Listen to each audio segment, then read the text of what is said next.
ধর্ষণ নির্যাতন নিয়ে ডিএমপি কমিশনের বক্তব্য প্রত্যাহারের আহ্বান ও নিন্দা জানিয়েছে ট্রান্সপারেন্সি ইন্টারন্যাশনাল বাংলাদেশ টিআইবি। একই সাথে নারীর প্রতি সহিংসতা বন্ধে নারীবান্ধব আইন প্রণয়নের দাবি জানায় তারা। অবস্থান পরিষ্কার করতে রাজনৈতিক দলগুলোর ঘোষণাপত্র থাকা উচিত বলেও মনে করে টিআইবি। রিপোর্ট আদিত্য মামুনের। ধর্ষণ নির্যাতনের প্রতিবাদে মানিক মিয়া অ্যাভিনিউতে টিআইবির এই মানববন্ধন। কথা বলেন বিভিন্ন সংগঠন থেকে প্রতিবাদ জানাতে আসা ব্যক্তিবর্গ। এই নিপীড়ন বন্ধের জন্য কিছু করতে পারিনি। নারীর প্রতি চলমান সহিংসতার মাত্রা উদ্বেগজনকভাবে বৃদ্ধি পাচ্ছে উল্লেখ করে সর্বস্তরে সচেতনতার পাশাপাশি রাষ্ট্রকে কার্যকর ভূমিকা পালনের দাবি জানান। নারীদেরকে সুরক্ষিত রাখার যে একটা সামাজিক বেষ্টনী এখনো তৈরি হয়নি। এইরকম একটা বর্বর সমাজে আমরা বসবাস করছি, এটা আমাদের জন্য লজ্জার। এটাকে বন্ধ করতে হলে রাষ্ট্রকে প্রধান দায় নিতে হবে।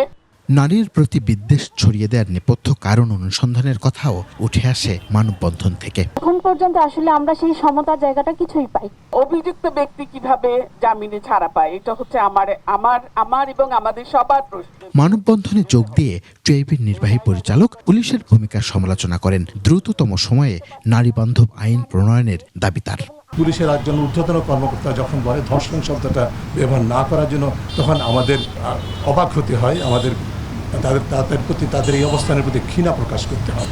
কারণ এর মাধ্যমে তিনি যেটা করছেন, বাস্তবে ডিএমপি কমিশনার বাস্তবে ধর্ষকের পক্ষ নিচ্ছেন, ধর্ষকের সুরক্ষা দেওয়ার উপায় সৃষ্টি করে দিচ্ছেন।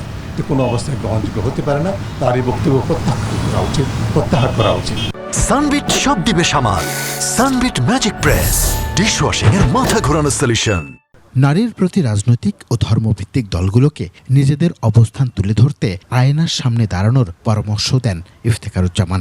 ধর্মভিত্তিক যে রাজনৈতিক সংগঠনগুলো আছেন, তাদের কাছ থেকে আমরা জোরালোভাবে আহ্বান করব, আপনারা আপনাদের অবস্থানটা পরিষ্কার করুন। কারণ এই যে নারীর প্রতি সহিংসতা, ধর্ষণ সহ ব্যাপকভাবে বৃদ্ধি পাচ্ছে, তার অন্যতম কারণ হচ্ছে যে ধরনের প্রচারণা এই ধরনের সংস্থাগুলোর পক্ষ থেকে হয়। স্বাধীনতা 54 বছরে এসেও নারী নির্যাতনের এই মাত্রা লজ্জাজনক বলেও মন্তব্য করেন তারা। ছবি ভাইরাল হতে দেখেছি সেই বাচ্চাটার। আদিত্য মামুন, 21 টেলিভিশন, ঢাকা।